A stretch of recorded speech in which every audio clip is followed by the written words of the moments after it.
మెడలు వంచక తప్పలేదు. ఈరోజు మెడలు వంచక తప్పలేదు. ధర్మం, న్యాయం ఈరోజు గెలిచింది. మామూలుగా అయితే పోటీ పెట్టకూడదు. మనకు 600 చిల్లర ఓట్లు ఉన్నప్పుడు, వాళ్ళకు 200 చిల్లర ఓట్లు ఉన్నప్పుడు అసలు పోటీ పెట్టాలని ఆలోచన చేయడమే దుర్మార్గం. ఆలోచన చేయడమే ధర్మం కాదు. ఆలోచన చేయడమే ఒక అన్యాయం. ఎందుకనంటే నీకు సంఖ్యాబలం లేనప్పుడు నువ్వు ఎందుకు పోటీ పెడతా ఉండవు? అంటే మేము కొనేదానికోసమే కదా, ప్రలోభాలు పెట్టేదానికోసమే కదా, మన తప్పు కదా. అలా చేయడమే ధర్మం కాదు.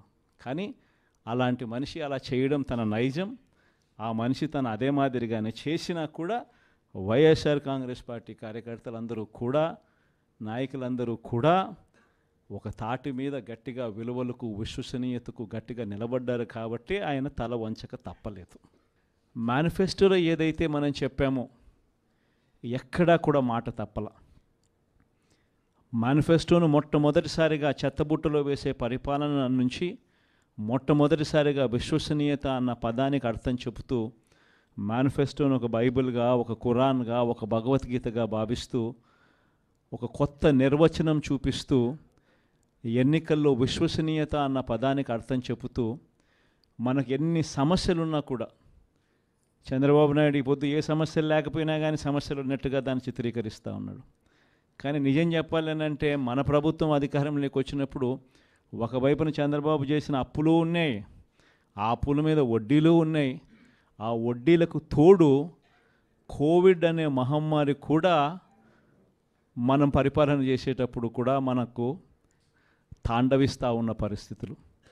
కానీ అటువంటి భయానక పరిస్థితుల్లో ఉన్నా కూడా ఒకవైపున రాష్ట్రానికి రావాల్సిన ఆదాయాలు తగ్గినప్పటికీ, రాష్ట్రంలో పెట్టే ఖర్చు అనూహ్యంగా పెరిగినప్పటికీ ఎటువంటి సాకులు చూపలేదు, ఎటువంటి కారణాలు చెప్పలేదు.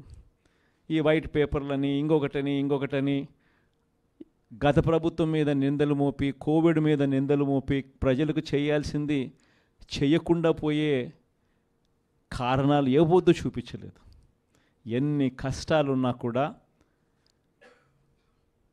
చిక్కటి చిరునవ్వుతోనే ప్రతి ఒక్కరికి కూడా, ప్రతి ఇంటికి కూడా మంచి చేస్తూ, ఇదిగో ఈ నెలలో ఈ కార్యక్రమం చేస్తాం, ఇదిగో ఈ నెలలో ఇది చేస్తాం, ఇదిగో ఈ నెలలో ఇది చేస్తాం, ఇదిగో ఈ నెలలో ఇది చేస్తామని చెప్పి గతంలో ఎప్పుడూ జరగని విధంగా ఏకంగా బడ్జెట్లో ఒక క్యాలెండర్ రిలీజ్ చేసి గత 5 సంవత్సరాల పాలనలో కూడా ఏ నెలలో ఏం చేస్తాము అని చెప్పి క్యాలెండర్ రిలీజ్ చేసి బటన్ నొక్కి నేరుగా ప్రతి ఇంటికి డోర్ డెలివరీ చేసిన చరిత్ర గతంలో ఎప్పుడూ కూడా జరగల. దేవుడి దయతో ఇవన్నీ కూడా చేయగలిగాం. ఈరోజు ప్రతి ఇంట్లోనూ కూడా జగనే ఉండి ఉంటే, వైఎస్ఆర్ కాంగ్రెస్ పార్టీనే ఉండి ఉంటే ఈ పాటికే పిల్లలందరూ బడులకు పోతూ ఉన్నారు. ప్రతి తల్లికి ఈ పాటికి అమ్మఒడి పడి ఉండేది. ఈ పాటికే జగనే ఉండి ఉంటే, వైఎస్ఆర్ కాంగ్రెస్ పార్టీనే ఉండి ఉండింటే ఈ పాటికే ప్రతి రైతన్న వ్యవసాయంలో ముమ్మరంగా నిమగ్నమై ఉన్నాడు. వ్యవసాయం నిమ్మరంగా పంటలు వేస్తూ ఉన్నారు. జగనే ఉండి ఉంటే ఈ పాటికే రైతు భరోసా సొమ్ము కూడా రైతులందరికీ కూడా వచ్చి ఉండేది. జగనే ఉండి ఉంటే, వైఎస్ఆర్ కాంగ్రెస్ పార్టీ ఏ ప్రభుత్వం ఉండింటే ఈ పాటికే రైతులకు 2023-24 సంబంధించిన ఖరీఫ్కి సంబంధించిన ఇన్సూరెన్స్ సొమ్ము కూడా కనీసం ఇంతవరకు ఈ ప్రభుత్వం ఇచ్చిన దాఖలాలు లేవు. ఆ డబ్బులు కూడా పడుండేటివి ఈ పాటికి రైతులకు.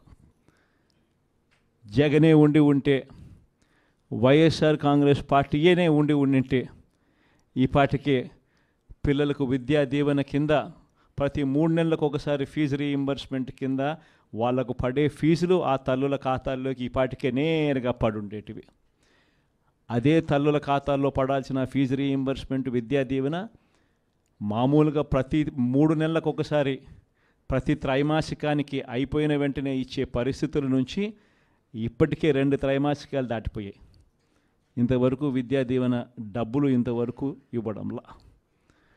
వసతి దీవెన డబ్బులు ప్రతి ఏప్రిల్లో మామూలుగా ప్రతి తల్లికి కూడా వసతి దీవెన కింద ఒక ఇన్స్టాల్మెంట్ పడేది.